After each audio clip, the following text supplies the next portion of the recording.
తెలంగాణ ప్రజలారా, ఈ అన్యాయాలు గమనించండి. ఈ కుట్రాలు ఎన్ని ప్రశ్నించే గొంతుగా ఉండటం తప్ప రోజుకోటి ప్రశ్నించుతూనే ఉంటుంది doctor RS Praveen Kumar sir. మరి ఇదే విధంగా అన్నీ చెప్తుండని వీళ్ళు సార్ మీద కుట్ర దాస్తారు. ఏంటదంటే నిన్న బుధవారం రోజు మొన్న నగర కర్నూలు గువ్వల బాలరాజు సీఎం రేవంత్ రెడ్డికి ఒక లేఖ రాసింది. ఏమని? గురుకుల టెండర్ల గురించి 10,000 కోట్లు ఈ అన్యాయం గురించి సీఎం రేవంత్ రెడ్డికి లేఖ రాసింది. మరి ఇప్పుడు సీఎం రేవంత్ రెడ్డికి గువ్వల బాలరాజుకి ఇన్ని రోజులు లేనిది ఇప్పుడే ఎందుకు లేఖ రాసిండు? ఈ లాజిక్కే అర్థం చేసుకోండి తెలంగాణ ప్రజలారా. మరి గువ్వల బాలరాజు అన్న, నువ్వంటే మాకు అభిమానం, గౌరవం, ప్రేమ, ప్రవీణ్ అన్నంతో నువ్వంతా అనుకున్నావు.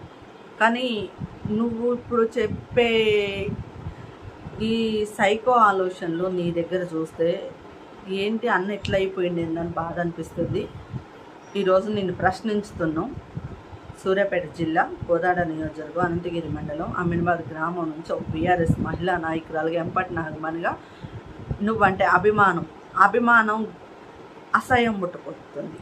నువ్వు చేసే పనులు, నువ్వు మాట్లాడే విధానాలు. గతంలో బీఆర్ఎస్ ప్రభుత్వం ఉన్నప్పుడు నువ్వు doctor RS Praveen Kumar sir, BRS నాయకులందరం, మేమందరం నీ ఇంట్లో తిని మేము కలిసి ఎలక్షన్లు ప్రచారాలు చేసి మళ్ళీ నీ ఇంటికి వచ్చి తిని నీతో మీటింగ్ పెట్టుకొని కూర్చున్న రోజులు ఎడిపోయినాయి అన్న. ఆ రోజులు ఎడిపోయినాయి. మళ్ళీ ఇయ్యాలి ఎట్లా ఆ రోజు ఏం మాట్లాడినావు? బీఆర్ఎస్ ప్రభుత్వం ఉన్నప్పుడు నువ్వు ఆ పార్టీలో ఉన్నప్పుడు గువ్వల బాలరాజు అన్న.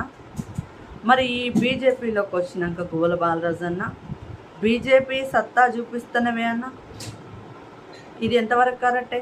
ఆ రోజు నువ్వు మాట్లాడాలనుకుంటే ఆ రోజే ప్రవీణ్ కుమార్ సార్ గురించి చెడుగా చెప్పొచ్చుగా. నువ్వు ఆ రోజు మాకేం చెప్పినావు? గువ్వల బాలరాజు అన్న, ప్రవీణ్ కుమార్ సార్ ఉండబట్టే గురుకులాలు అట్లున్నాయి, ప్రవీణ్ కుమార్ సార్ ఉండబట్టి ఎంతోమంది విద్యార్థులు ఎవరెస్ట్ ఎక్కి చదివించి సార్ అంత మంచి పనులు చేసిండు. ఎన్నో లెక్కలేని మాటలు మాకు చెప్పుకొచ్చినవుగా బాలరాజు అన్న. మరి ఆ రోజు ఒక నోరు, ఈరోజు ఒక గొంతు అనేది మాట్లాడటం కరెక్ట్ కాదే అన్న. నువ్వు అట్లా మాట్లాడటం, మా అన్న నీతి తప్పడు, మా అన్న నిజాత్పరుడు, మా బాలరాజు అన్న అని నేను మురుసుకున్నా.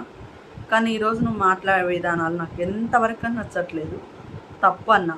అదే ఇంకొక నా కొడుకు సారు గురించి మాట్లాడితే నా కొడుకుకి ఏ రకం కౌంటర్ ఇచ్చేదని ఆ రకంగా ఇచ్చేదని నీతి తక్కువ పనికిమాలని ఎదవలు సార్ గురించి ఇలా మాట్లాడితే